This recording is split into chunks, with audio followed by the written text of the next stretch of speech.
Cystic fibrosis is a genetic disease that primarily affects the lungs and the digestive system. There's about 30,000 Americans living with cystic fibrosis. Cystic fibrosis patients have extra sticky mucus in their lungs and their digestive systems primarily. However, cystic fibrosis can affect other organs. Cystic fibrosis patients now have a current life expectancy of around 39 years old.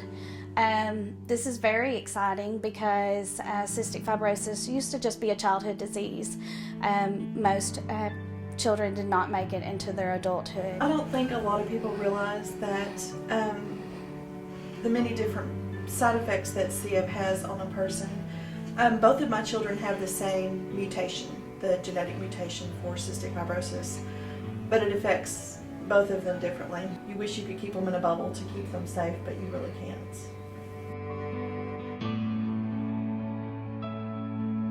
Avon wears a vest that shakes the mucus out of her lungs 3 times a day. She spends an hour and a half doing that.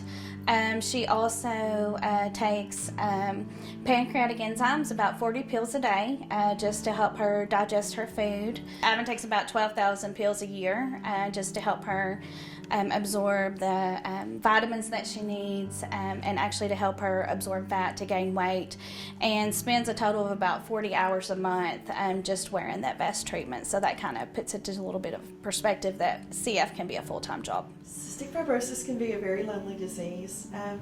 Children and adults, even with cystic fibrosis, it is recommended that they stay at least 6 feet away from each other as to not cross-contaminate each other with their germs. But the reason they can't be together is because, like Trish said, they pass bacteria back and forth to each other. My daughter could have a bacteria and she could cough, and if there was another CF patient in the room, they could catch whatever bacteria she has, and vice versa. I have 2 sisters that were born with cystic fibrosis, and they were both diagnosed shortly after birth.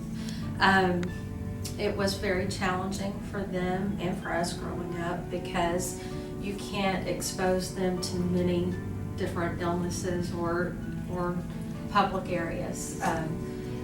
For me growing up, it was not uncommon for my sisters to be in the hospital every other month, for a couple of weeks at a time. There were home health issues coming in as they grew older. She lived to be 38 years old. Now the average age that Brittany explained earlier is 39. So she did live long for a CF patient, but it's not long enough. I have an 8-month-old son. He was screened when he was a newborn for the cystic fibrosis mutations, and it was discovered that he did have 2 of them. They started the newborn screenings, I believe, in 2008.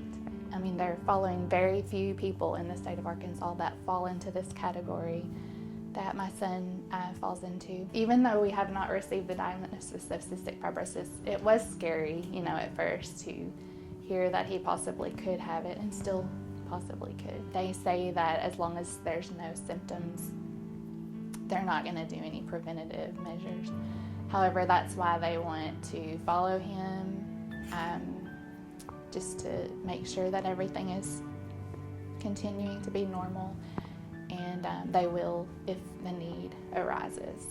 It is very important to raise awareness and to find a cure for cystic fibrosis, and I really appreciate all that Arkansas Blue Cross and Blue Shield is doing. Obviously, a cure would be very important for me, as it would let my children lead a longer and healthy life. I just want to say thank you to Blue Cross for raising money for the foundation. I just can't thank you enough. 90 cents of every dollar goes straight towards research, and that's what it's going to take to find a cure. I'm really appreciative that Blue Cross and Blue Shield is helping to raise awareness for cystic fibrosis. For me, it touches very close to home.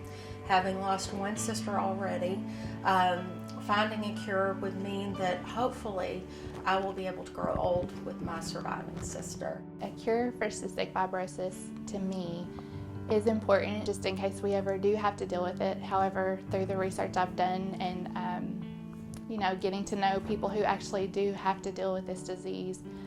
I definitely want to see a cure for the disease for those, and I want to do my part, and I'm so thankful to Blue Cross and Blue Shield that they are doing their part to help raise awareness.